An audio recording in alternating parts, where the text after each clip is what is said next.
আজকে বানাবো গুজরাতের একটি ফেমাস ডিশ, তবে একটু অন্যরকম ভাবে। আজকে বানাবো পাতরা। আসসালামু আলাইকুম, কেমন আছেন সবাই? বিনুর ডিশে আপনাদের সবাইকে জানাই স্বাগত।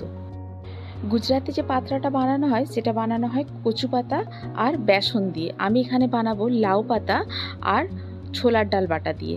আমি এখানে ছোলার ডাল ভিজিয়ে নিয়েছি 2-3 ঘন্টা, আর তার সঙ্গে নিয়ে নিয়েছি ধনে পাতা, কাঁচা লঙ্কা দিয়ে আমি একটা মিহি পেস্ট বানিয়ে নেবো।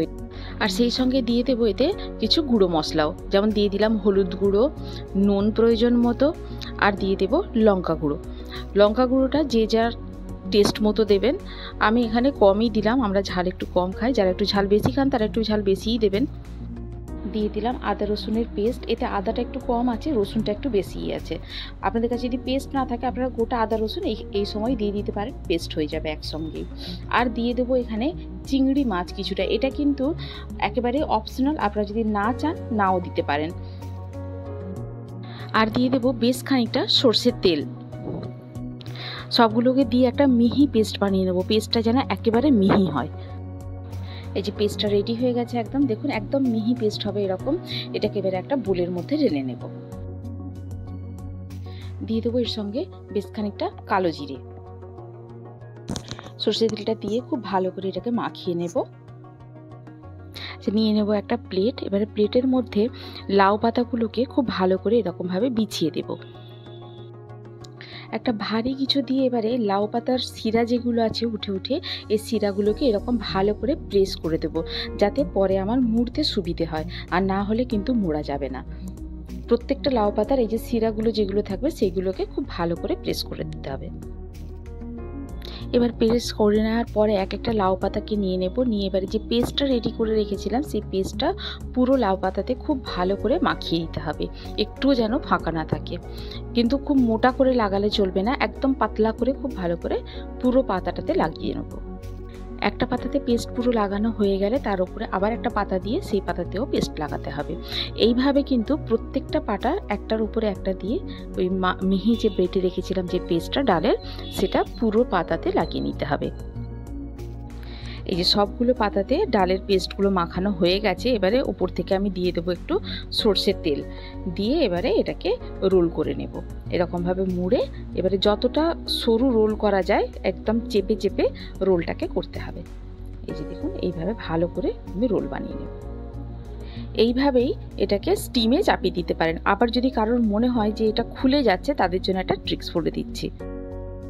যদি মনে করেন পাতাটা খুলে যাচ্ছে, তারা কিন্তু এইভাবে যে কাবাবের যে কাঠিটা হয় সেটা দিয়ে এরকমভাবে লক করে দিতে পারেন। তবে খুলে যাওয়ার চান্সটা খুবই কম, খুলবে না, কেননা ডাল বাটাটা দেওয়া আছে ওটা আঠার মতো একেবারে পাতাটাকে জড়িয়ে ধরে নেবে। কিন্তু তাও যদি খুলে যাচ্ছে বলে মনে হয়, তখন কিন্তু এইভাবে টুথপিক দিয়ে বা একটা কাবাবের যে কাঠিগুলো হয় সেইভাবে এটা দিয়ে এরকমভাবে এক্সট্রা পাতা দিয়ে লক করে দেবেন। এবারে পাতরাটাকে স্টিম করার জন্য নিয়ে নেব একটা গামলায় জল বেশ কিছুটা, এর উপরে দিয়ে দেবো এরকম একটা চালনি। আচ্ছা, যদি কারো এরকম চালনি না থাকে আর একটা লাগবে ঢাকনা। এরকম চালনি যদি না থাকে তাদের কাছে যে জালি জালি একটা প্লেট পাওয়া যায়, দেখবেন ফুটো ফুটো একটা প্লেট পাওয়া যায়, তো মোমো সেদ্ধ করা হয়, সেই রকম প্লেট হলেও চলবে। দিয়ে জলটাকে আমি ফুটতে দিয়ে দেবো। যখন জল থেকে স্টিম উঠবে সেই সময় পাতরাটা দেবো। এই জলটা ফুটতে শুরু করে দিয়েছে আমার, হালকা হালকা স্টিম উঠছে। এবারে আমি পাতরাটাকে দিয়ে দেবো। এতে পাতরাটাকে দিয়ে এবারে একটা ঢাকনা দিয়ে দেবো ওপর থেকে, যাতে স্টিম খুব ভালোভাবে উঠতে পারে ওপর পর্যন্ত এবং ভালো করে সেদ্ধ হয়ে যায়। এই যে দেখুন ঢাকনাটা খুলে দেখছি একটা পাশ সেদ্ধ হয়ে গেছে। এই আরেকটা পাশ আমি এটাকে আস্তে করে উল্টে দেবো, যাতে দুই পাশ এরকমভাবে উল্টে পাল্টে ভালো করে সেদ্ধ করে নিতে হবে। এই যে দেখুন নিচের দিকটা ভালো করে সেদ্ধ হয়ে গেছে। এবারে উপরটাও এরকম সেদ্ধ হয়ে গেলেই পাতরাটা রেডি হয়ে যাবে। পাতরাটাকে সেদ্ধ করে নিয়ে একটু ঠান্ডা হতে দিতে হবে। ঠান্ডা করে নেওয়ার পর এবারে একটা প্লেটে নিয়ে নেবো এটাকে।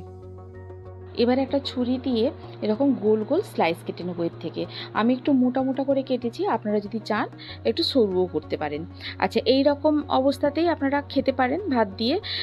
আবার যদি কেউ মনে করেন যে অথেন্টিক গুজরাটি স্টাইলের পাতরা যেরকম হয় সেরকম করবেন, তাহলে এটাকে পরে ভেজে নিতে হবে। তবে ডিপ ফ্রাই নয়, স্যালো ফ্রাই করতে হবে। এই দেখুন আমি সব পিসগুলোকে কেটে নেব এরকমভাবে মোটা মোটা করে। এটাকে ভাজার জন্য নিয়ে নিয়েছি একটা প্যানটা গরম হলে দিয়ে দেবো এতে সর্ষে তেল। আমি সর্ষে তেলেই ফ্রাই করবো এটা, আপনারা যদি চান তাহলে সাদা তেলেও করতে পারেন। যে তেলটা খুব ভালো করে কিন্তু গরম করে নিতে হবে। গরম হয়ে গেলে এবারে এক একটা করে পাত্রা এতে দিয়ে দেব, দিয়ে উল্টে পাল্টে ভালো করে ভেজে নেব। আচ্ছা, আঁচটা কিন্তু আমার মিডিয়ামেই থাকবে, খুব কম করার দরকার নেই, কেননা পাত্রাটা আগে থেকেই সেদ্ধ হয়ে আছে, শুধু লাল করে ভেজে নেওয়ার বেলা ব্যাস। এইভাবে দু পিঠ লাল লাল করে ভেজে নিলেই তৈরি পাত্রা। এবারে গরম গরম ভাতের সঙ্গে সার্ভ করুন, খেতে অসাধারণ লাগে। একবার ট্রাই করে দেখতে পারেন, বাড়িতে রেসিপিটি ট্রাই করুন, করে জানান আমাকে কেমন লাগলো। আর যদি ভালো লেগে থাকে তাহলে বন্ধুদের সঙ্গে শেয়ার করুন। আর যদি নতুন কোনো বন্ধু থেকে থাকেন তাহলে আমার চ্যানেলটিকে সাবস্ক্রাইব করে পাশে থাকার অনুরোধ রইল।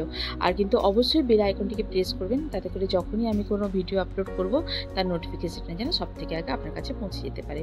আজ তাহলে এই পর্যন্তই, আবার দেখা হবে। ভালো থাকুন, সবাইকে ভালো রাখুন। আল্লাহ হাফিজ।